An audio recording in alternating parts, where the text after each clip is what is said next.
রাধে রাধে বন্ধুরা, আজ হচ্ছে 25শে ডিসেম্বর আর আজকে আমরা চললাম মেলাতে। কোন মেলা বলো তো? ওই যে শান্তিনিকেতন মেলা। এই মেলা কয়েক বছর পর তার আবার পুরনো জায়গায় বসেছে, যার জন্য এই বছর আমাদের উত্তেজনাটা একটু বেশি। যত বছর অন্য জায়গায় হয়েছিল তত বছর কিন্তু আমরা একবারেও মেলা দেখিনি, তাই বুঝতে পারছো বহু বছর পর কিন্তু এই মেলাটায় আমরা যাচ্ছি। আর আজকে যেহেতু বড় দিন, তার জন্য দোকানে অনেক কেকের সম্ভার। রাস্তায় রাস্তায় বিভিন্ন ধরনের কেক কিন্তু আজকে বিক্রি হবে। তো ওখানে অনেকক্ষণ ওয়েট করার পর আমাদের বাস চলে এসেছিলো, তারপর আমরা বাসে উঠে পড়েছিলাম। আর এখন বাসটা বাসাপাড়াতে দাঁড়িয়ে আছে। এই একটু এখানে দাঁড়ায় বাসগুলো, যার জন্য আমরা এখানে সব চুপচাপ বসেই আছি। বাড়ি থেকে টুকটাক খাবার দাবার আমরা খেয়েই এসেছি, তারপরে একবারে মেলাতে চলে যাব। তো ওই 12:30 মতো লাগবে মেলা যেতে। আর এখানে বাবান দেখো, খুব একটা বাসেতে চাপে না, কিন্তু বহুদিন পর বাসে চেপেছে বলে ওর মুখে আর আনন্দই ধরছে না। বাসটার নাম দিয়েছে রেল বাস। এই রেল বাসে করে কিন্তু মেলা যেতে হয়। আর হাতটা দেখতে পাচ্ছ, পুরো একবার নেল পালিশ মাখিয়ে রং করেছে। তো যাই হোক, চলো। আর আমাদের ওইদিকে না আমার মেজো মামিমা আর দিদাও আসবে আমাদেরকে মেলাতে জয়েন করতে। তো মামিমারা অনেক কিছু কেনাকাটা করবে। আর এই মেলাগুলো সাধারণত সবাই কেনাকাটা করতেই যায়। এই যে উপরে ব্যানার দেখতে পাচ্ছ, শান্তিনিকেতন পৌষ মেলা 2024।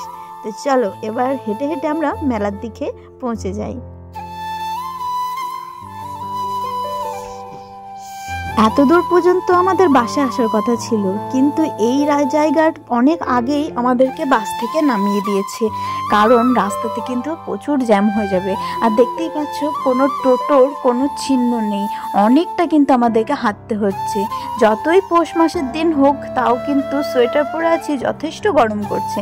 আর অনেকটা হাঁটার পর আমরা মেলার এই গেটটা দিয়ে ঢুকলাম। মেলাটার চারিদিকে অনেক গেট আছে, আর ঢুকেই কিন্তু এখানে অনেক রকমের হ্যান্ডিক্রাফটের জিনিস রয়েছে, যেগুলো দেখতে কিন্তু তোমাদের খুবই ভালো লাগবে। আর এখানে যা যা জিনিসগুলো আছে না, একটার থেকে কিন্তু চোখ ফেরানো যাবে না। তো এখানে বহুক্ষণ আমরা অপেক্ষা করার পর তারপর মামিমা দিদাকে খুঁজে পেয়েছি। মানে এই মেলাতে এলে সহজে কাউকে খুঁজে পাওয়াই যাবে না যদি আলাদা আলাদাভাবে আসা যায়। তো চেষ্টা করবে সবসময় একসাথে যাওয়ার, না হলে খুঁজতে খুঁজতে অনেকটা টাইম কেটে যেতে পারে। আর এদিকে মা একটা ছোট্ট দুটো পুতুল নিল, যেটা বাউলের বেশ ধরে, একটা মহিলা একটা পুরুষ। তো খুবই সুন্দর দেখতে, ওগুলো 60 টাকা করে নিল। আর এখন যেহেতু দুপুর হয়ে গেছে, ওই একটা পেরিয়ে গেছে, তাই সবার কিন্তু এখানে খিদে পেয়ে গেছে। বাচ্চাগুলো যথেষ্ট খিদে পেয়ে গেছে, তো ওদেরকে দুজনকে আমি এখানে এগরোল ধরিয়ে দিয়েছি। এই যে এখানে ভাই খাচ্ছে, আর ওদিকে গনু ভাইও। আর আমরা বড়রা নিয়ে নিয়েছি পাপড়ি চাট। তো চলো, এই যে আমার প্লেট, এখানে খেয়ে নিই, তারপরে আবার দেখা করছি। তো খাওয়া দাওয়া পেট পুজো সারার পর আমরা চলে এসেছি এবার মেলার মধ্যে। এখানে দেখতে পাচ্ছ বিভিন্ন রকম জিনিস সেলে বিক্রি করছে। ওই 150 টাকা 100 টাকা এরকম করেও কিন্তু সেল পাওয়া যায়। আর এখানে দেখো সব 200 টাকার সেলও আছে। তো এটা হচ্ছে পুরো সোয়েটার পট্টিটা। তো এখানে এই সোয়েটার পট্টির মধ্যে অনেক ধরনের সোয়েটার আছে, অনেক ধরনের সোয়েটারের দোকানও আছে। তো সেগুলোই আমরা ঘুরে ঘুরে দেখবো। এখানে দেখো আমরা দুটো প্যান্ট নিয়েছি, 200 টাকার সেলে বিক্রি করছিল, কিন্তু সেখানেও আমার মেজো মাইমা গিয়ে দরদাম করে প্রায় দুটো প্যান্টের উপরে 50 টাকা করে ছাড় নিয়ে এসছে। তো মামিমার সাথে মেলাতে এসে কিন্তু বেশ ভালোই লাগছে, দরদামটা কিন্তু খুব ভালোভাবেই করা হচ্ছে। আর মেলার মধ্যে এখন দুপুরবেলা হয়ে গেছে না, একদম ঠান্ডা ঠান্ডা তো মনেই হচ্ছে না, প্রচণ্ড গরম করছিল, তাই সোয়েটারটা খুলে নিয়ে কোমরে বেঁধে নিয়েছি। আর এদিকে এখন চলে এসেছি ব্লাউজ সোয়েটারের কাছে। তো এগুলো ওই 200 টাকা করে দাম বলছিল। তো এখান থেকে দিদাকে একটা সোয়েটার কিনে দেবো, ওই যে অরেঞ্জ কালারের সামনে দেখতে পাচ্ছ। তো এইটা কিন্তু খুবই ভালো লাগছে দেখতে, তাই এটা দিদাকে কিনে দেওয়া হয়েছে। আর তারপরে কিন্তু আরও বিভিন্ন ধরনের জিনিস আছে, যেগুলো তোমাদেরকে দেখাতে দেখাতে নিয়ে যাই। মনে তো হয় না পুরো মেলাটা ঘুরতে পারবো, কারণ পুরো মেলাটা অনেকটা বড়, আর অতটা টাইম কিন্তু আমাদের হাতে নেই, যেহেতু আমরা বাসে করে এসেছি। তার জন্য একটা নির্দিষ্ট টাইমের মধ্যে আমাদেরকে এখান থেকে বেরোতে হবে। হ্যাঁ, এই ব্লাউজ সোয়েটারগুলো 200 টাকা করে নিয়েছে, আর 150 টাকারও আছে, আর এর সাথে 180, 250 বিভিন্ন ধরনের রেঞ্জে আছে। তোমরা যারা নিতে চাও তারা দেখে শুনে নেবে। এই যে কিছু মশলার দোকানও বসেছে, আর এখানে জুবেস হার্বালের বিভিন্ন ধরনের স্টলও বসেছে। তো এখানে বিভিন্ন বিভিন্ন নামি দামি কোম্পানির স্টল কিন্তু এখানে বসে। তোমাদেরকে দেখাতে দেখাতে নিয়ে যাই, চলো। তো আস্তে আস্তে কিন্তু কেনাকাটা ভালোই করেছি। তো আমি মেনলি জ্যাকেট কিনবো বলে এসেছি মেলাতে, খুব একটা বেশি কেনাকাটা করব না বলেই এসেছি, কারণ যেখানেই যাই আমাদের খুবই কেনাকাটা হয়ে যায়। এই যে 200 টাকার নাইটিগুলো দেখতে পাচ্ছ, তো সেগুলো কিন্তু যথেষ্ট ভালো, নিলে কিন্তু বেশ ভালোই হবে, ঠকবে না। এখানে ট্যুর এজেন্সি থেকেও একটা স্টল বসিয়েছে, একটা কেন আরও অনেক আছে, তো চোখের সামনে একটাই পেলাম, তো সেটাই কিন্তু তোমাদেরকে দেখাচ্ছি। এর সাথে বিভিন্ন ধরনের জামা কাপড়ের দোকান। এই যে এখানে এত সুন্দর সুন্দর ড্রেস ছিল, সবগুলোই কিন্তু ভালো ভালো ওকেশনে পরার মতো ড্রেস। তো এদিকে আর গেলাম না, গেলেই কিন্তু কিনতে মন চাইতো। আর এখানে বিভিন্ন ধরনের ধূপ বিক্রি করছে, ধূপকাঠি। তো অনেক স্যাম্পল কিন্তু দিচ্ছে, যে মানে নিয়ে দেখার জন্য যে সেন্টটা ভালো লাগছে কি না, ওগুলো ফ্রি স্যাম্পল। তো এদিকে যাই হোক ওই ধূপকাঠির স্টলগুলো বসেছে, সাইকেল আগরবাতি। আর ওদিকে তো দেখতেই পেলে উইঙ্কিজের স্টলও বসেছে, যেখানে বিভিন্ন ধরনের কেক বিস্কুট সব কিছু পাবে। আর এই যে ড্রিম ক্যাচারগুলো দেখতেই কি সুন্দর লাগছিল, নেওয়ার যদি কথা থাকতো আগে থেকে তাহলে হয়তো নিয়েই নিতাম, কিন্তু ওটা নেবো বলে যাইনি। যাই হোক, এদিকে একটা ধূপকাঠির দোকান, এদিকে বিভিন্ন রকম মশলাপাতি, খাবার দাবার, প্রভুজির স্টল, তারপরে গণেশ, বিভিন্ন ধরনের। এই দেখে এখানে রয়েছে অলিভ অয়েলের স্টল। আর এই যে ধূপকাঠিটা বলছিলাম স্যাম্পেলে দিচ্ছিল, সেখানে দুটো ধূপকাঠি কিন্তু এখানে নেওয়া হয়েছে, একটা মানিয়েছে, একটা মানিয়েছে। তো যে ধূপকাঠিটা দিয়েছিল এতটাই হুকরো গন্ধ, আমার একদমই কিন্তু ভালো লাগছিল না। যাই হোক, আরও অন্যান্য ধূপকাঠি আছে যেগুলো সেন্ট হয়তো ভালো লাগবে, কিনতে গেলে হয়তো দেখতাম। আর এদিকে ডান দিকে দেখলে দীঘার ফিশ ফ্রাই বা ফিশের বিভিন্ন রকম আইটেম, এগুলো সব বিক্রি করছে। আর এইদিকে বাঁ দিকে আছে জুটের বিভিন্ন ধরনের জিনিস, তারপরে কার্পেট, এগুলো অনেক কিছুই কিন্তু বিক্রি করছে। আর সব থেকে মেয়েদের কাছে লোভনীয় জিনিস হচ্ছে এই যে নিজেদের ইমিটেশনের গয়না, যেগুলো কিন্তু দেখতে খুবই সুন্দর। এখানে একটা সোয়েটারের স্টলের কাছে চলে এসেছি, তো বিভিন্ন ধরনের কিন্তু জিনিস বিক্রি করছে এখানে। তোমরা বেছে বেছে নিতে পারলে কিন্তু খুব ভালো জিনিস এখান থেকে পাবে। এই যে মাম্মা এখানে কিছু হুডি দেখছিল, কিন্তু অতগুলো ভালো লাগছিল না, 200 টাকা করে সেলে দিচ্ছিল।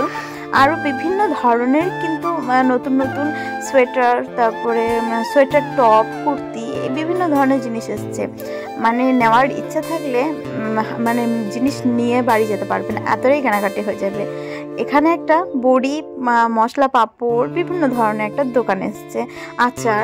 তো এখানে কিছু বড়ির দাম জিজ্ঞেস করলাম আমরা, সেগুলো আমাদের কাছে একটু হাই লাগলো, তার জন্য এখান থেকে আর কিছুই কেনাকাটা করলাম না, জাস্ট দেখলাম। আর এখানে যা আচারগুলো বিক্রি করছে সেগুলো কিন্তু টেস্ট করিয়ে তবেই বিক্রি করছে, দিচ্ছে আর কি। যারা নেবে তাদেরকে কিন্তু প্রথমে টেস্ট করানো হয়, যে কোনটা ভালো লাগছে সেটাই তারা নেবে। এই একটা দোকান, এটা হচ্ছে আর্টিফিশিয়াল ফুল, ফল, পাখির বাসা দিয়ে ঘর সাজানো একটা দোকান। তো এখানে নিচে দেখো ফুলের মেলাগুলো এত সুন্দর লাগছে, মানে চোখ জুড়িয়ে যাওয়ার মতো একটা দৃশ্য, খুবই সুন্দর। আমার মায়ের এগুলো খুবই শখ, ঘর সাজানোর মতো। আর এই দোকানটা হচ্ছে ওই যে হ্যান্ডিক্রাফটের দোকান, এখানে বিভিন্ন ধরনের লেদারের শান্তিনিকেতন স্পেশাল ব্যাগ পাওয়া যাবে। আর এই ব্যাগগুলো আমার মায়ের বহু দিনের একটা কাঙ্ক্ষিত একটা জিনিস, যার জন্য মা কিছু নেবো না বললো, মাকে আমি জোর করে এটা নিতে বললাম, যে দেখো তোমার এগুলো যখন এতদিনের ইচ্ছা, তখন পাচ্ছে চোখের সামনে, এটা নিয়েই নাও। তো ব্যাগগুলো কিন্তু যথেষ্ট দাম আছে, এগুলো সব 620 টাকা না 30 টাকা করে দেখো উপরে প্রিন্ট করা আছে। তো একটু কমাবে এখানে, দরদামটা একটু করে নিয়ম, তো খুব বেশিও কম পাবে না, কিন্তু যাই হোক বললে 20-30 টাকার মতো কম তোমরা অবশ্যই পেয়ে যাবে। আর এদিকে টেরাকোটার একটা দোকান, যেটা কিন্তু কোনো দোকান না, একদম মাটিতে ঢেলে বিক্রি করছে। আর এই টেরাকোটার জিনিস কতটা প্রসিদ্ধ দেশ বিদেশে তোমরা সেটা সবাই জানো। এখানে বিভিন্ন ধরনের জিনিস রয়েছে, কাপ, গ্লাস, তারপরে বিভিন্ন ধরনের শোপিস, যেগুলো দেখতে অসাধারণ। আর এই মথুরার কেক, এটা মেলাতে গেলে অবশ্যই তোমরা ট্রাই করো, আমাদের খাওয়া হয়নি যদিও। এদিকে গোপালের কিছু জিনিসপত্র এখানে বিক্রি করছিল, আর্টিফিশিয়াল ফুলও এখানে ছিল। তারপর ঘুরতে ঘুরতে একদম একটা ফাঁকা জায়গার মধ্যে এলাম, এখানে কিছু ছবি ক্লিক করেছিলাম। তারপর আমরা আবার কেনাকাটাতে লেগে গেছিলাম। এখানে দেখো আজকে 25শে ডিসেম্বর বলে কত লোকজন আসছে, আর যত বেলা হচ্ছে তত বেশি কিন্তু লোকজন এখানে আসছে। আর মেলার মধ্যে অনেক অনেক পুলিশ দেওয়া আছে, যার জন্য কোনো অসুবিধা হওয়ার কোনো কথা নয়। তোমরা যারা আসবে তারা নিশ্চিন্তে কিন্তু মেলা ঘুরতে পারো আর কেনাকাটাও করতে পারো। তারপরে এদিকে চলে এসেছিলাম সোয়েটারের দোকানে। এখানে কিন্তু ঢেলে একদম বিক্রি করছিল। সোয়েটারগুলো কিন্তু দেখতে খুবই সুন্দর, কোয়ালিটিও কিন্তু যথেষ্ট ভালো। আর এগুলো 300 টাকার সেলে বিক্রি করছিল। তো এখানে এসে মামিমা যথেষ্টভাবে দরদাম করে দুটো নিয়ে তার মধ্যেও 20-30 টাকা মতো কম দিয়েছিল। তো যাই হোক, সোয়েটারগুলো মামার জন্য নিয়েছে। এখানে বড় মানুষের সোয়েটার ছিল, ছোটদের সোয়েটার এখানে ছিল না, মানে এই লটটার মধ্যে ছিল না, দোকানের অন্য পাশটাই আর কি অবশ্যই ছিল। তো যাই হোক, সোয়েটারগুলো কিন্তু খুবই ভালো। এই যে এখানে এই ছেলেটা দাম বলছিল, জোরে জোরে দাম থেকে তারপর বিক্রি করছে। তোমরা শুনতে পাবে ঘেলে যে কোন জিনিসটা আর কিরকম দামে বিক্রি হচ্ছে না হচ্ছে। আর এই মেলার মধ্যে রোলার কুলফিগুলো বিক্রি করছিল। সেই যে পুরো মানে রোল করে কুলফি মাখিয়ে তারপরে সেটাকে ছুরি দিয়ে চেঁচে কুলফিগুলোকে দেওয়া হয় খেতে। তো ওগুলো বেশ ট্রাই করার ইচ্ছে ছিল, কিন্তু হলো না। যাই হোক, এদিকে আবার আমি যে জিনিসগুলো কিনবো বলে এসছিলাম সেই জিনিসগুলো এখনো কেনা হয়নি। তাই এই সোয়েটারের দোকানটায় চলে এলাম। ওই যে সামনে একটা জ্যাকেট পরে রয়েছে দেখতে পাচ্ছ, পেস্তা গ্রিন কালারের, সেই গ্রিন কালারের জ্যাকেটটা কিন্তু আমি নেবো বলে ভেবে রেখেছি। আর শেষমেশ কিন্তু আমি ওটাই নিয়েছিলাম। আর বাবানের জন্য একটা ড্রেস আমি নিয়েছি, সরি জ্যাকেট এখান থেকে নিয়েছি। এই যে সামনে এটা দেখতে পাচ্ছি, এটা মা পছন্দ করেছে, ওপরেও টাঙানো ছিল। কালারটা কিন্তু খুবই ভালো লেগেছে আমাদের, তো ওটা কিন্তু ফাইনাল করে আমরা নিয়েই নিয়েছি। আর এখানেও কিন্তু জিনিসপত্রের দামটা বেশ ভালো, কিন্তু ভালো হওয়ার কারণ আছে, জিনিসগুলো যথেষ্ট ভালো, একদম কোয়ালিটিপূর্ণ একটা জিনিস। আর এদিকে আবার ছোটো মাইমারাও দেখছি চলে এসছে। তো যাই হোক, এখানে আমি এই জ্যাকেটটা নিয়ে নিয়েছি। অনেক ধরনের কালার ছিল, রেড, পিঙ্ক, তারপরে ভায়োলেট, বিভিন্ন ধরনের, কিন্তু ওই কালারটা বেশ আমার একটা আনকমন লাগলো। ওই কালারের সেরকমভাবে কোনো জ্যাকেট বা সোয়েটার আমি এর আগে পরিনি, তার জন্য ওটা নিয়ে নিলাম। আর আমার বাবানের জন্য যে জ্যাকেটটা নেওয়া হয়েছে যে কালারেরই, সেই কালারের জ্যাকেট কিন্তু এদিকে আমার মেজো মাইমাও চাইছিল, কিন্তু পেলো না, ভাইয়ের জন্য চাইছিল, গনু ভাইয়ের জন্য। তো যাই হোক, এদিকে ছোটো মাইমা আবার সেই চাইনা বলগুলো কিনেছে, তার জন্য আবার বাবানকে ওটা প্যাকেটে ভরে দিল। যাই হোক, সবার সঙ্গে আর বেশিক্ষণ ঘুরিনি, বলেছিলাম যে বাসে করে ফিরতে হবে, তার জন্য টাইমে আমাদেরকে আবার অনেকটা হাঁটতে হাঁটতে বাস স্টপে পৌঁছাতে হবে। তার জন্য সবাইকে বিদায় জানিয়ে আমরা চলে এসেছিলাম। তো যাই হোক, ভিডিওটা আজকে এখানে শেষ করছি। যদি তোমাদের ভালো লেগে থাকে তাহলে অবশ্যই লাইক, কমেন্ট, শেয়ার করো। নতুন কেউ এলে চ্যানেলটা প্লিজ সাবস্ক্রাইব করে দিও। দেখা হচ্ছে নেক্সট ভিডিও নিয়ে। ততক্ষণ তোমরা ভালো থেকো, সুস্থ থেকো। টাটা, রাধে রাধে।